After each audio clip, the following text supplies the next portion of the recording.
Good morning, student. Myself, Praduman, your physics teacher for class 9 and 10 in Modern International School, ISWA.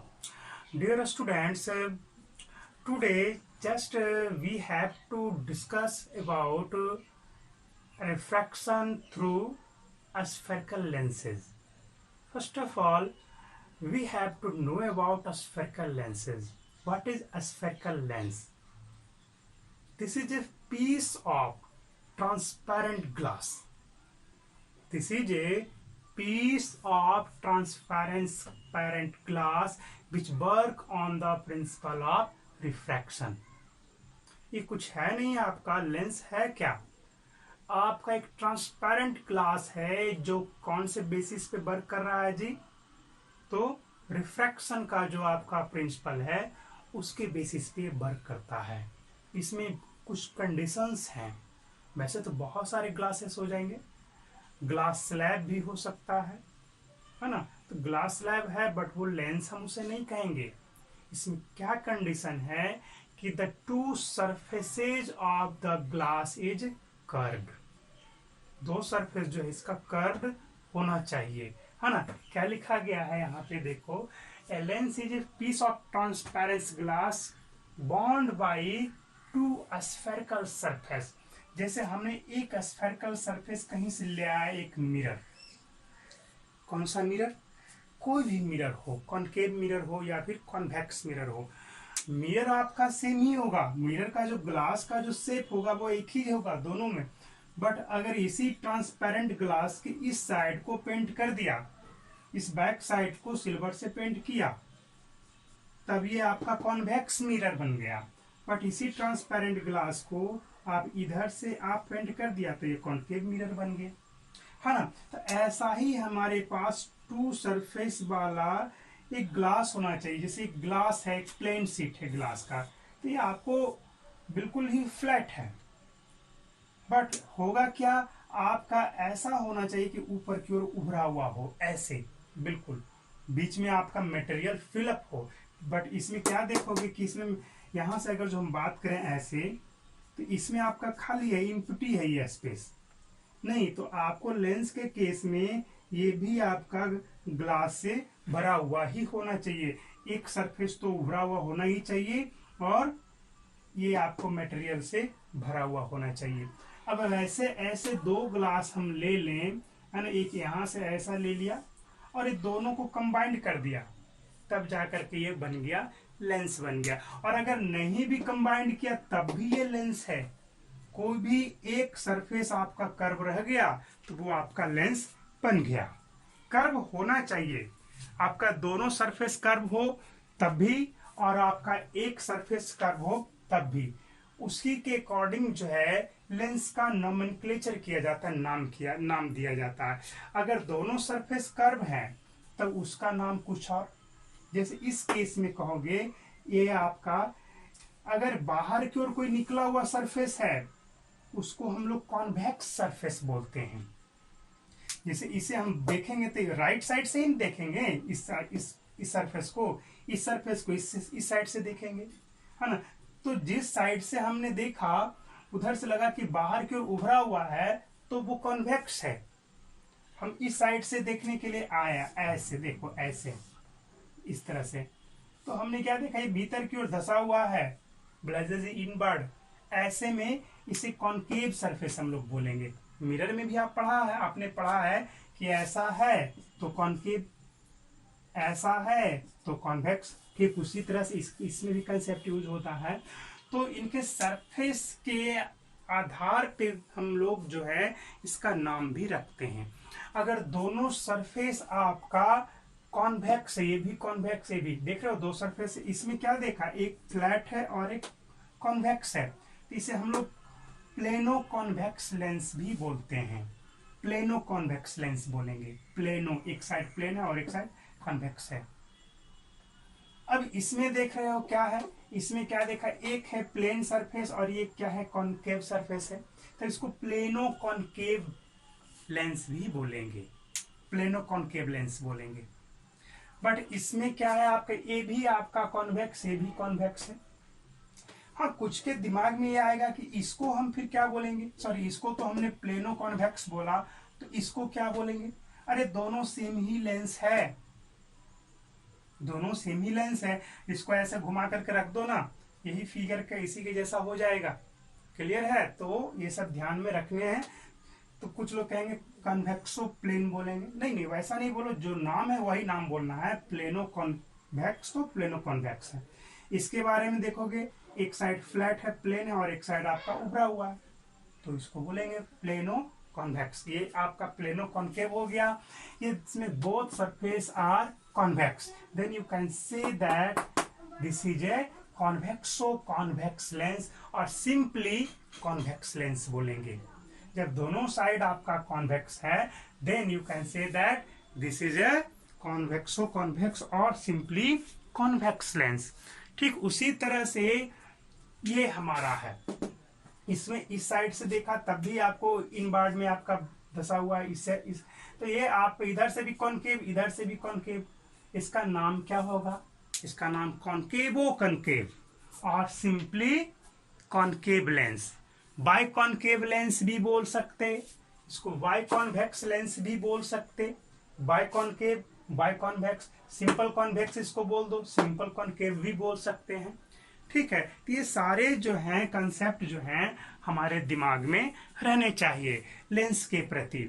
और भी बहुत सारे lens के types हैं, बट हम लोगों को क्लास 9-10 में यही दो लेंस के बारे में पढ़ना है।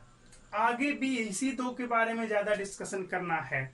इन सबका भी है, रिफ्रैक्शन में फर्क पड़ जाता है, इसमें इसमें इन सब में रिफ्रैक्शन ऑफ लाइट जो होता है उसमें डिफरेंस आ जाते हैं। तो चलिए अभी उतना हम लोग नहीं जाएंगे जितना जाने का है।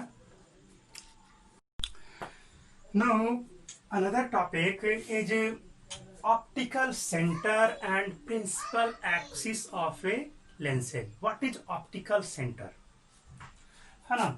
देखो जैसे हमारा लेंस है तो इसमें बहुत सारे पॉइंट्स होंगे, 1 2 3 इनफाइनाइट पॉइंट्स हैं इनके अंदर में, है ना।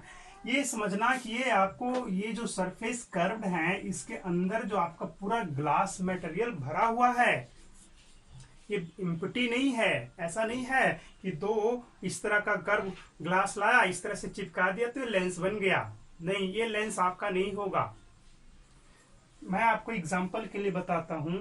जैसे ये अभी आपका वाटर बॉटल है, इसको मैं यहां से हटा दूं इसके कवर को, तो ये आप देखोगे इसमें पानी नहीं रहेगा, तो बिल्कुल आर पार जैसे सिंपल देखते हो उस तरह से दिखाई पड़ जाएगा, कुछ भी फर्क नहीं पड़ेगा।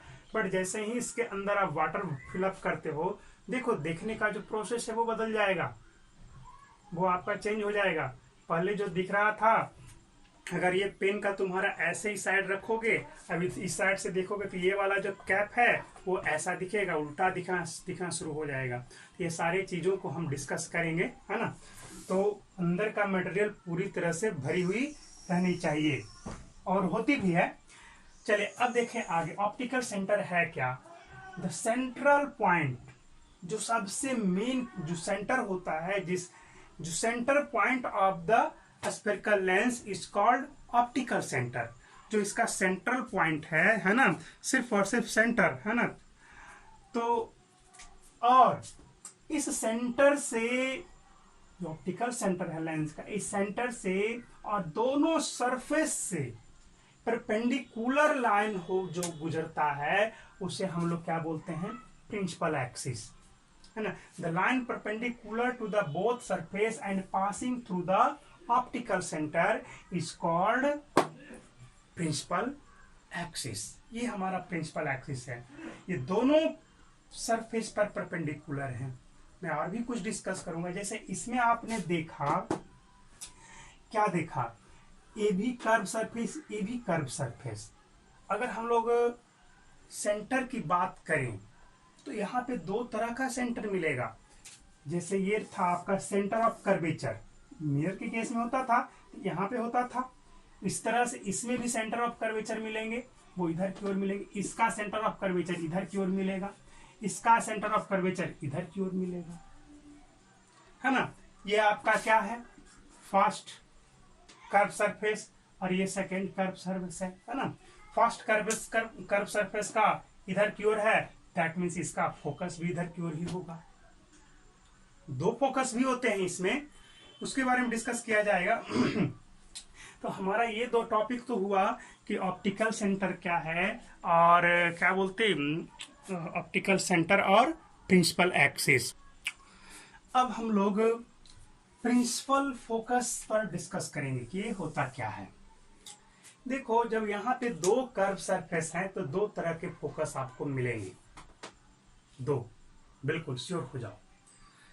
एक को प्रिंसिपल फोकस 1 बोलते हैं और दूसरा प्रिंसिपल फोकस 2 होता है। तो हम दोनों को बारी बारी से बताएंगे कि प्रिंसिपल फोकस 1 क्या है और प्रिंसिपल फोकस 2 क्या है ना। देखो तो डायग्राम से क्लियर करते हैं। Principal focus, this is a point, ये है क्या, this is a point on principal axis, this is a point on principal axis at which when parallel ray of light fall on the surface of lenses and after refraction they all crosses at single point on principal axis. That single point is known as the focus और principal focus भी हम बोल सकते हैं, है ना। जैसे हमारा रे डायग्राम का जो प्रोसेस है वो लेफ्ट साइड से चलाते हैं और राइट साइड में हम ले जाते हैं। तो अगर हम यहां से चलेंगे तो ये यहां से चलेगा, लाइट रे इस तरह से चलेंगे तो क्या होगा, यहां पे आपको क्रॉस कर जाएगा। यहां से बहुत सारे लाइट रे को हम लेकर के आएंगे तो इसी जगह पे आपको कट करेंगे। मैं आपको इसका एक और कुछ वे बताता हूं कि आखिर इस तरह से कैसे ये बेंड हो जाता है, इसके बारे में थोड़ी देर में हम डिस्कस करेंगे। तो इस तरह से क्या देखा हमने कि ये जो पैरेलल लाइट रे हैं आफ्टर रिफ्रैक्शन इस पॉइंट पे आकर के कट कर रहे हैं और इस पॉइंट को हम लोग प्रिंसिपल फोकस 1 बोलते हैं या मेन प्रिंसिपल फोकस हम कहते हैं। कुछ और भी हैं कि अगर यहाँ पर से देखा जाए, कुछ ऐसे भी पॉइंट्स हैं, यहाँ से अगर जो लाइट रे को इस पर चलाया जाए, चलो इस चीज को बाद में डिस्कस करेंगे, इसको इरेज करने के बाद। अगर हम इधर से लाइट रे को चलाएं पैरेलल, इधर भी कहीं पे आकर के कट करेगा। हमने इधर से लाइट रे को पैरेलली जब आपको फॉल करवाया तब क्या देखा कि इस जगह पे आपको कट किया, बिल्कुल इस जगह पे लाइट जब हमारा कट कर रहा है तो ये हमारा प्रिंसिपल फोकस हो गया या प्रिंसिपल फोकस 1 हम इसको कहेंगे। अब सोच लो एक चीज और कि अगर इधर से भी पैरेलल लाइट रे आएगा तो इधर भी कहीं न कहीं पे कट करेगा, जैसे इधर पे कट किया था, है ना। तो इधर से अगर जो चलेगा तो सपोज यहाँ पे कट किया तो यहाँ पर भी एक फोकस हो जाएगा ना, यहाँ पर भी एक फोकस हो जाएगा। अगर हमारा लाइट रे का जो सिस्टम है, रे डायग्राम का जो प्रोसेस है लेफ्ट साइड से है, तो ये एक फोकस है, ये एक फोकस है, ऐसे चलाया तो यहाँ पे आपको पैरेलल आकर के कट किया, ऐसे इस तरह से कट किया, तो ये भी फोकस ही है, ये भी फोकस है। बट हमारा रे डायग्राम का प्रोसेस अगर लेफ्ट साइड से है तो this is principal focus 1 and this one is principal focus 2। ऐसा हम लोग लेकर के चलेंगे, ठीक है। तो ये हमारा प्रिंसिपल फोकस 1 और ये 2, मेन फोकस यही हो गया जब हमारा इधर से है तो ये तो था फोकस से रिलेटेड थोड़ी सी जानकारी। थोड़ी सी और कुछ हम लोग जानेंगे इसमें क्या कि रिफ्रैक्शन कैसे हो रहा है, आखिर लाइट रे इतना बेंड कैसे किया, इसके बारे में थोड़ा सा डिस्कशन करते हैं। अभी तुरंत इसको हम इरेज कर देते हैं। चलो एक सिंगल लाइट रे को लेकर के हम इस चीज को डिस्कस करेंगे।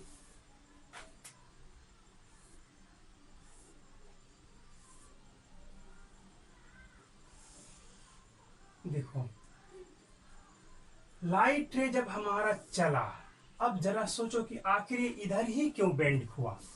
कुछ के दिमाग में ये भी आएगा कि इसको तो बेंड करना चाहिए था, इधर भी कर सकता था, इधर भी सामने भी जा सकता था। तो देखो ये हमारा कर्व सरफेस है, श्योर हो जाओ कर्व सरफेस है, ये हमारा बाउंड्री हो गया इसका जो आउटर सरफेस है। अब ये इंटर कर रहा है तो डेंसर मीडियम में इंटर कर रहा है, एकदम श्योर है ये भी। एयर हमारा क्या है, रेयरर मीडियम है, एंड ग्लास क्या है, डेंसर मीडियम है। इसका सेंटर, सपोज दैट इस कर्व सरफेस का सेंटर यहां पर है, रेडियस यहां से सेंटर है। अब यहां से हम क्या करेंगे, हम लोग जानते हैं कि when light ray enter from rarer medium to denser medium then they bended toward the normal, और डेंसर से रेयरर में जाते हैं तो मूव अवे द नॉर्मल। तो चलो यहां पर हमारा क्या होना चाहिए, नॉर्मल तो होना चाहिए। नॉर्मल की जानकारी सबसे पहले, तो नॉर्मल ड्रॉ करो। तो यहां पर अगर सेंटर है तो सेंटर से जो भी लाइन ड्रॉ किए जाते हैं वो क्या होते हैं जी, नॉर्मल ही होते हैं। यानी कि ये हमारा, चलो यहां पर हमारा सेंटर था, हमने ले लिया थोड़ा सा दूर, कहीं पर होगा यहाँ पे, चलो ठीक है। तो ये हमारा सेंटर से आ रहा था, अब नॉर्मल हमारा क्या हो गया। अब देखो लाइट रे जो है आपका वो जा रहा था किधर की ओर, ऐसे जा रहा था। एक्चुअल बात कैसा था, ऐसा था बिल्कुल ऐसा ही था। अब ये होना क्या चाहिए, इसको वैसे तो जाएगा नहीं, हम जानते हैं कि बेंडेड टुवर्ड द नॉर्मल। अगर ये हमारा, बड़ी अच्छे से लिख लें अच्छा रहेगा, चलो ऐसे ये दोनों एंगल इक्वल हो जाते। बट जो रिफ्रैक्शन का रूल है, रेयरर मीडियम डेंसर मीडियम, तो नॉर्मल की तरफ बेंड करेगा तो ये होगा क्या, अपने पाथ से थोड़ा सा डिफ्लेक्ट हो गया। क्या नॉर्मल की तरफ झुका, एकदम श्योर नॉर्मल की तरफ थोड़ा सा झुक गया। ये था आपका ओरिजिनल पाथ, और ये आपको आफ्टर रिफ्रैक्शन, यहां पे फर्स्ट रिफ्रैक्शन ही अभी हुआ है। अब देखो, अब यहां पार अभी किया नहीं है, ये सिर्फ हमने पाथ को इंडिकेट कराया है। अब यहां पर से जब ये जा रहा था ऐसे, तो थोड़ा सा बेंड करके यहां पे पड़ गया, बिल्कुल बेंड करके पड़ गया। तो अब इसका तो काम हमारा समाप्त हो गया, इसका हमें कोई भी आवश्यकता है नहीं। ठीक है, अब सेकेंड रिफ्रैक्शन यहां पे होगा। सेकेंड रिफ्रैक्शन कौन से सरफेस पर होगा, तो इस पर होगा, है ना। सेकेंड रिफ्रैक्शन जो है इस सरफेस पे आपका होगा, इस पे हमारा नॉर्मल चाहिए। इस पर नॉर्मल कैसे ड्रॉ करोगे, तो सपोज इसका सेंटर यहां पर है, इस कर्व सरफेस का सेंटर यहां पर है, तो यहां से एक परपेंडिकुलर लाइन को ड्रॉ करेंगे हम लोग,